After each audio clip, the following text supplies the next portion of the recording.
2022 என்னுடைய நண்பரோட மூத்த அண்ணா ஃபாதர் ஆனாங்க. அவருக்கு பாத்தீங்கன்னா அவரோட நான் பேச ஆரம்பித்தது 2014 அந்த காலப்பதிகளில். ஸோ அப்போ படிப்பு விஷயம் சம்பந்தமாக போகக்குள்ள அவருடைய இளைய தம்பி ரெண்டாவது தம்பி எனக்கு சில பாடங்களை எனக்கும் நண்பருக்கும் சொல்லி தருவாங்க. அப்போ அவர் படித்து முடிச்சதுக்கு அப்புறம் அவரோட இருந்து பேசக்குள்ள சில தகவல்கள் பேசுவோம். ஆனால் அவருக்கு என்ன தெரியல, இந்த விஜய் என்ற ஒரு மனிதரை, நடிகரை அல்ல மனிதரை டிவியில் வந்தாலே உடம்பு சுடுது அப்படின்வாங்க. ஏதோ ஒரு நெகட்டிவ் ஃபீல் அப்படின்ற மாதிரி. அதாவது ஒரு தூரத்தில் டிவி இருக்கும், இந்த விஜயோட பாடல்களோ இல்லை விஜயோட உருவம் அந்த ஃபோட்டோவை வந்தாலே ஏதோ அந்த நெருப்பு, இப்போ தீக்குச்சியை நம்ம வச்சுக்கிட்டு இருக்கக்குள்ள அந்த தீக்குச்சி கீழே வரைக்குள்ள அந்த கையில் சூடு வரைக்குள்ள நம்மளோட உடம்பு ஃபீல் பண்ணுமில்ல, உடனே தூக்கி போடுறோம்ல. அதே மாதிரி சொல்வார், இந்த விஜய் என்ற ஒருத்தனை பார்த்தாலே அவ்வளோ தூரம் ஒரு நெகட்டிவிட்டியாக இருக்குது. அந்த அந்த ஒரு ஒரு ஒரு ஒரு ஒரு ஒரு அப்படியே ஒரு பொய்யான ஒரு மனிதர், கெட்ட எண்ணங்கள் படைத்த மனிதர் அப்படின்றதுல பல விடயங்களை சொல்வார். அப்போ என்னுடைய நண்பர் சொல்லுவாங்க, இப்போ மட்டும் இல்லை விஜய்க்கும் அந்த என்னோட ஃப்ரெண்டோட மூத்த சகோதரருக்கும் ஒரே வயசு தான், சேம் வயசு தான். அப்போ அவங்க சொல்லுவாங்க, அப்போ நான் நினைப்பேன் ஏன் இப்படி அப்படின்னு. ஸோ இப்போ அவங்க ஃபாதர் ஆயிட்டாங்க. எப்பயுமே கடவுளோட தான் அவங்களோட அந்த இது, கடவுளுக்கு சேவை செய்யணும் அப்படின்றதுல தான் அவங்களோட இது அப்போவே சரியா.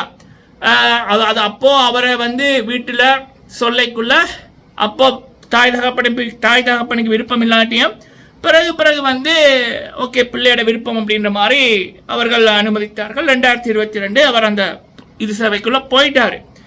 அப்போ அவர் சொல்லைக்குள்ள எனக்கு பல விடயங்கள் புரியல. ஏன் விஜய் என்ற மனிதரை ஒரு டிவியில் பார்த்தாலே இவருக்கு சுடுற மாதிரி இருக்கு, ஒரு நெகட்டிவ் வைப்ஸ் வருது, ஏதோ ஒரு ஒரு ஒரு ஒரு அசிங்கத்தை பார்த்த மாதிரி அவர் ஃபீல் பண்றாரு அப்படின்னு. ஆனால் 100% உண்மை. விஜயோட கோர கொடூர முகங்கள், செயல்கள், அருவருக்கத்தக்க விடயங்கள், ஒரு 50 வயசுல இப்படி ஒரு அப்பனா, இப்படி ஒரு மகனா, இப்படி ஒரு கணவனா, எவ்வளவு பெரிய அசிங்கம். சிஎம் போஸ்ட்டுக்கு நிற்கிறேன்றான், ஆனால் மும்பையில் வளகாப்புக்கு போய் அங்கே கூத்தடிக்கிறான். 41 பேர்களை கொண்டு போட்டு மலேசியாவில் போய் குரங்கு மாதிரி டான்ஸ் ஆடுறான். என்ன பிரவிடா அப்படின்ற இதில் உள்ள உலக மக்கள் கேட்குறாங்க. இவனை பார்த்து பொண்டாட்டி அழுகுறாங்க, பிள்ளை அழுதுகள், தாய் அழுகுது. நீ அரசியலுக்கு என்ன செய்ய போறான்னு அன்னைக்கு ஒரு பாட்டி கேட்குறாங்க. அப்போ எனக்கு இப்போதான் பல விடயங்கள் புரியுது. இவ்வளவு தூரம் ஒரு கெட்ட எண்ணங்கள் விஜய்க்குள்ள இருந்திருக்குன்னு. விஜய் கூட ஒரு 30 வருஷம் வேலை செய்த அவருடைய பிஆர் பிடி செல்வமணி சார் அவர்கள் அவங்களே சொன்னாங்க, ரஜினி சார் அவர்கள், சூப்பர் ஸ்டார் தலைவர் ரஜினிகாந்த் சார் அவர்களை அழிப்பதற்கு இந்த விஜய் என்றவன் எவ்வளவு தூரம் கோர கொடூர செயல்கள் செய்தான். அந்த பாவங்களை நான் எப்படியாவது என்னோட இந்த வாழ்க்கையில நான் கழுவிடணும், இல்லை அப்படின்னா என்னுடைய தலைமுறையை வாழ விடாதுன்றது இதுல அவர் சொல்றாரு. அவ்வளவு தூரம் ஒரு முன்னுக்கு வரணும்னா யாரை வேணுமென்றாலும் அழிக்க தயங்காத ஒரு நபர் தான் விஜய். இதைத்தான் சங்கீதா மேம் அவர்களும் அந்த 12 பக்க மனுவில் சொல்லியிருந்தாங்க. சரி, இந்த வீடியோவில் இந்த விஜய் என்ற ஒரு 51 வயது, பொதுவாக வயசு ஆக ஆக அறிவு வளரும் அப்படின்வாங்க. ஆனால் இதுக்கு சீன்னு தான் கிடக்கு. இதை பற்றி ஒவ்வொரு நாளும் வர்ற விடயங்களை பேசக்குள்ள கண்டிப்பாக பேசணும். இப்படியான மனிதர்களும் இருக்காங்க அப்படின்னு நினைக்கக்குள்ள பல மனிதர்கள்ட்ட காசு இல்லாமல் இருக்கலாம், கார் இல்லாமல் இருக்கலாம், பிள்ளை இல்லாமல் இருக்கலாம். ஆனால் இப்படி ஒரு கேவலமான எண்ணம் கொண்ட மாதிரி கடவுள் படைக்கல் அப்படின்னு நினைக்கல. அதுதான் நமக்கு முக்கியம். காசு, காரு இல்லை பிள்ளைகள் அப்படின்றது இருந்தாலும் நமக்கு ஒரு நல்ல எண்ணம் இருந்தால் தான் நம்ம அந்த வாழ்ந்த வாழ்க்கையை ஒரு பூரணமாகும் சரியா. அப்போ அது கடவுள் நம்ம படைக்கக்குள்ள கோடி ரூபாய் கொடுத்தாலும் இப்படி ஒரு அசிங்கமான செயலை நாங்கள் பண்ண மாட்டோம் அப்படின்னு ஒரு எண்ணம் இருக்குல்ல, அதுதான் மிகப்பெரிய சொத்து, அதுதான் மிகப்பெரிய ஆசீர்வாதம். அதனால இப்படியான மனிதர்கள், விஜய் போன்ற மனிதர்களை பார்க்கக்குள்ள கடவுளே எங்களுக்கு எவ்வளவு தூரம் நீங்க ஆசீர்வதிச்சிருக்கீங்க, எங்களோட பிறப்பை நல்ல மாதிரி அமைச்சிருக்கீங்க அப்படின்னுக்குள்ள நன்றிகள் தான் பல மக்கள் சொல்றார்கள்.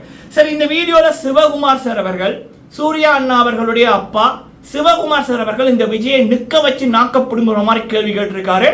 அவருக்கு பாடம் படிப்பிச்சிருக்காரு, இந்த விஜய் என்றவனுக்கு பாடம் படிப்பிச்சிருக்காரு. அது என்ன அப்படின்றத பார்க்கலாம். அடுத்தது சங்கீதா மேம் அவர்களுடைய 40 கோடி சொத்தை திண்டி தீர்த்திருக்கான் அப்படின்றது பல பத்திரிகை நண்பர்கள் இப்ப பேசிக்கொண்டிருக்காங்க. அது ஒன்று. அடுத்தது கல்யாணத்துக்காகத்தான் இந்த ஆள் சிஎம் போஸ்ட், அதாவது அந்த அம்மா கூட்டிகிட்டு வந்தான்ல, அந்த அம்மா வந்து நீ நடிகனாக இருக்கிறத விட நீ சிஎம் ஆகணும், சிஎம் ஆனால் அதுக்கப்புறம் நான் சிஎம் ஆகணும், அப்புறம் அப்போ அதுக்கப்புறம் தான் கல்யாணம் அப்படின்ற மாதிரி எல்லாம் சொல்லியிருக்கு. அப்போ அதுக்காகத்தான் இப்படி என்ற ஒரு கூத்தொன்று கல்யாணம் விஜயோட, அது ஒன்று. அடுத்தது வந்து தன்னோட ரசிகருக்கு கையை கொடுத்து போட்டு டெட்டால் போட்டு கழுவியிருக்கான். சரிங்களா, அதையும் ஒரு பெண் வந்து போட்டு உடைச்சிருக்காங்க.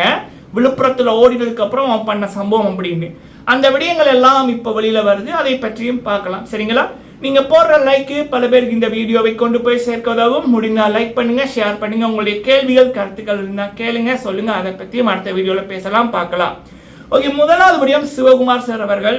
கண்டிப்பாக சிவகுமார் சார் அவர்கள் ஒரு ஒழுக்கத்துக்கு பெயர் போனவங்க. அதாவது ஒருத்தனுக்கு ஒருத்தி அப்படின்றது மட்டுமில்லாமல் அவர் வந்து இந்த ஃபாஸ்ட் ஃபுட்ஸ் அதெல்லாம் சாப்பிட மாட்டாங்க. அவர் வந்து அந்த வீட்டில் சமைக்கிற உணவுகள் அப்படின்னு அந்த தமிழ் கலாச்சாரத்தில் ஊறி போனவர் வந்து சிவகுமார் சார் அவர்கள். அதனாலேயே எப்பயுமே சிவகுமார் அப்படின்னா மரியாதைகள் அப்படி இருக்கும். அதுலேயும் முக்கியமாக தாய் தந்தைக்கு மரியாதை கொடுக்குறதா இருக்கட்டும், சிவகுமார் சாரோட வளர்ப்பு எப்படி இருக்கும்னா அப்படின்ற விதத்திலையும் தனிப்பட்ட மரியாதைகள் இருக்கு. சூர்யா அண்ணா அவர்கள் அகரம் என்ற ஃபவுண்டேஷன் மூலம் பல பேரை படிக்க வச்சிருக்காரு. சரிங்களா, சிவகுமாரோட மகன்னா தெரியும், இதுதான் பழக்க வழக்கம் அப்படி என்பது.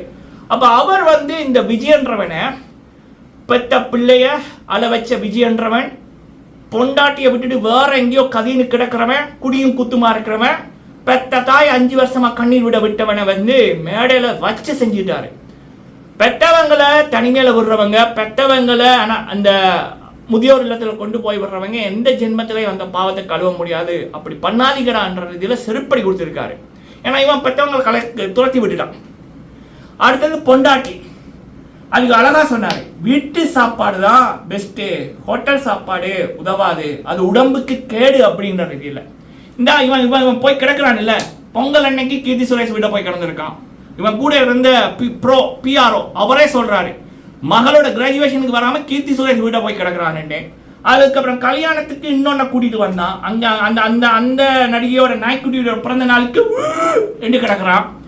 அம்மாவை பார்க்க மாட்டான், பொண்டாட்டியை பார்க்க மாட்டான், பிள்ளைய பார்க்க மாட்டான். அந்த நடிகையோட நாய்க்குட்டியில இருக்குன்னா ஓடி போறான். என்னடா சி. ஸோ அப்ப அவர் அழகா சொன்னார், இவனுக்கு மான ரோசம் இருந்தா தானே போகும். அப்ப வச்சு செஞ்சுட்டாரு. அவ்வளவு தூரம் கவலைகள் அவரோட பேச்சில் தெரிஞ்சுது. ஏன்னா எஸ்.ஏ. சந்திரசேகரன் சார் அவர்கள், சோபாமா அவர்கள் இப்படிப்பட்ட ஒன்றை பெற்றுட்டோமே அப்படின்னு, இப்படிப்பட்டது இப்படி சீர்கேடா இருக்குதே அப்படின்னு. அது மட்டும் இல்லாம இவனால எத்தனை பேர் செத்து கொண்டிருக்காங்க. இன்னைக்கு கடைசியா இந்த விஜய் போன கடைசி மாநாட்டில் அந்த ஒரு கோமால இருந்தார்ல இளைஞர், அவர் போயிட்டாரு, செத்துட்டாரு. கிட்டத்தட்ட விஜயால இறந்தவர்களோட எண்ணிக்கை இப்போ 56க்கு மேலே. சரியா, அப்ப இப்படி அழிச்சு கொண்டிருக்கானே, வீட்டுக்கு முதவாது, நாட்டுக்கு முதவாது, கலாச்சார சீர்கேடு என்று அவங்க வந்து ஒவ்வொரு நாளும் வேதனைப்படுறது இவருக்கு தெரியாதா? சிவகுமார் சாருக்கு தெரியாதா? அந்த பெண் மனைவி சங்கீதா மேம் அவர்களுடைய அழுகைகள் வேதனைகள் தெரியாதா? பெத்த பிள்ளை சாஷா சஞ்சய் அவங்களுடைய வேதனைகள் தெரியாதா? அப்ப எல்லாத்தையுமே அவருடைய பாணியில டீசெண்டா இந்த விஜயை நிற்க வச்சு எப்படி கொலரை பிடிச்சு கேள்வி கேட்க முடியுமோ அதே ரீதியில ஒரு பேட்டியில சொல்லியிருந்தாரு. இவனுக்கு ரோசம் இருந்திருந்தா எப்பயோ திருந்திருப்பான். இவனுக்கு ஒன்றுமே இல்லைல்ல, குடி குத்து கும்மானம் குட்டி, அதுதான். வேற என்னத்தை சொல்ல முடியும்? பொம்பளை பொறுக்கி ஆதரிக்கும். அப்போ இவனோட சேர்ற கூட்டமும் அப்படித்தான், ரவுடிகள், கேடுகட்டுதல், குப்பை கூட்டங்கள், அவ்வளோதான். சரிங்களா, இது வந்து சிவகுமார் சார் அவர்கள் இந்த விஜயன்றவனுக்கு படிப்பித்த ஒரு தரமான பாடம். 2வது விடயம், சங்கீதா மேம் அவர்களுடைய 40 கோடி சொத்து. அதாவது சங்கீதா மேம் அவர்களுடைய மெனு, விவாகரத்து மெனு ஏப்ரல் 23 வருது, ஏப்ரல் 20 வருது. அதில் அவங்க கிட்டத்தட்ட 250 கோடி கிட்ட கேட்டிருக்காங்க. ஆனால் மக்கள் சொல்கிறது என்னன்னா, குறைஞ்சது ஒரு 600 கோடியாவது நீ கேட்டிருக்கணுமாம்மா அப்படின்னு. ஏன்னா ஆரம்பத்தில் இவன் செல்லா காசு, விஜய் என்ற ஒரு ஆள் செல்லா காசு, ஒரு அந்த கில்லி படம் வர்ற வரைக்குமே செல்லா காசு தான். பொண்டாட்டியோட ராசி தான் இவனுக்கு வாழ்க்கையில் வெற்றி கிடைச்சிது. அதுவும் அதுக்கப்புறம் எப்போ திரிஷாவோட அப்படி இப்படின்னு நிறைய விடயங்கள் இப்போதான் தொழில்நுட்பம் இருக்கிறபடியா வெளியில் வந்திருக்கு. அதுக்கப்புறம் 2000 துப்பாக்கிக்கு பிறகு அவனுக்கு வெற்றியே இல்லை, நல்ல படங்களே இல்லை. அவனா வந்து வாயால் பட சுட்டதுதான். சரி, அப்போ அப்படி இருக்கக்குள்ள ஆரம்பத்திலேயே சங்கீதா மேமோட சொத்துக்களை தான் வித்து தின்றிருக்கார் அப்படி என்பதை இப்ப பத்திரிகை நண்பர்கள் போட்டு அடைச்சிருக்காங்க. பாருங்க மக்களே, பொண்டாடி காசில் தின்னு போட்டு இப்ப பொண்டாட்டியை துரத்தி போட்டு வேற ஒண்ணுக்கு கொடுக்குது. இதெல்லாம் சிஎம் போஸ்ட்டுக்கு நிற்குது. அட கடவுளே.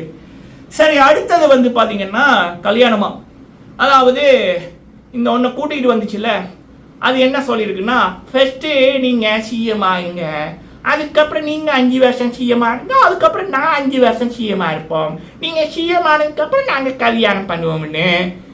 காசு இருந்தால் என்னெல்லாம் பண்ண தோணுதுன்னு தெரியுதா? அதாவது குரங்கு கையில் மாலையை கொடுத்தா அது என்னத்தை பண்ணுமோ, ஒரு மண்டல அறிவில்லாத முதுகெலும்பில்லாதவன் கிட்ட கோடி ரூபாய் காசு இருந்தால் அவன் என்னெல்லாம் பண்ணுவான்னா இந்த விஜயை போல பண்ணுவான். சரிங்களா? இது ஒரு விடயம். அடுத்தது வந்து ஒரு சகோதரி அவர்கள் போட்டு உடைச்சிருக்காங்க. விழுப்புரத்தில் இவனோட சொந்த ரசிகர்களை பார்த்து இவன் ஓடுவான். 6 மணிக்கு பிறகுலாம் இப்போ வெளியில் வரமாட்டான். அப்போ வந்து ஏதோ படத்தோட ப்ரொமோஷனுக்கு விழுப்புரத்தில் இவனோட ரசிகர்களை பார்க்கக்குள்ள கூட்டம் வந்துட்டு போட்டு ஓடி இருப்பான். அதுக்கு முதல் கையெல்லாம் கொடுத்துருப்பான். அப்போ அங்கே இருந்த ஒரு சகோதரி அவர்கள், நிருபர் அவர்கள் பார்த்துட்டு சொன்னாங்க என்னன்னா, ஓடிப்போய் என்ன பண்ணுறான்னா ஃபர்ஸ்ட்டு டெட்டால் போட்டு கை கழுவுறானா. ஏன்னா தன்னோட ரசிகர்களை தொட்டாச்சு அப்படின்ற இதில் தன்னோட ரசிகர்களே கிருமின்னு நினைக்கிறான். கிட்ட இப்படிப்பட்டவன் இவன் ஜென்மத்தில் இவன் எந்த தலைவர் பதவிக்கு வரமாட்டான். ஒரு வேளை வந்தா நிச்சு பாருங்க என்ன கதி அப்படின்னு. சரி, கேவலமா இருக்கு மக்களே. இப்படிப்பட்டவன் எல்லாம் சிஎம் போஸ்ட்டுக்கு நிற்கிறதே அசிங்கம். சீரியஸ்லி அசிங்கம். பெத்த தாய பார்க்க வக்கில்ல, பொண்டாட்டியை பார்க்க வக்கில்ல, பெத்த பிள்ளைய பார்க்க வக்கில்ல. இங்கெல்லாம் என்னடா சொந்தமாக துப்பாக்கிக்கு பிறகு ஒரு வெற்றி படம் இல்லை. இவனால் வாழ்க்கை அழிந்தவர்கள் இந்த விஜயை வச்சு படம் எடுத்து எத்தனையோ பேர் காணாமல் போயிட்டாங்க. எத்தனையோ குடும்பங்கள் அழிஞ்சு போயிருக்கு. அப்போ சினிமாலையும் உன்னால் அழிஞ்சவங்க பல பேர். இப்போ அரசியலில் இன்னும் எலெக்ஷன் நடக்கவே இல்லை, அதுக்குள்ளேயே 56 உயிர்கள் போச்சு. உன்னோட கட்சியில் இருந்தவர்களையே நீ ஒரு செருப்பாக தான் வந்து பார்க்குற. எல்லாத்துலேயும் ஜீரோ விஜய். என்ன இது? ஆளும் வளரணும், அறிவும் வளரும், அதான் வளர்த்தி. 51 வயசுல இது வரைக்குமே வாழ்ந்த வாழ்க்கையில் ஒன்றுமே இல்லையே. சே மக்களை, நீங்கள் உங்கள் கருத்துக்களை சொல்லுங்க. நன்றி.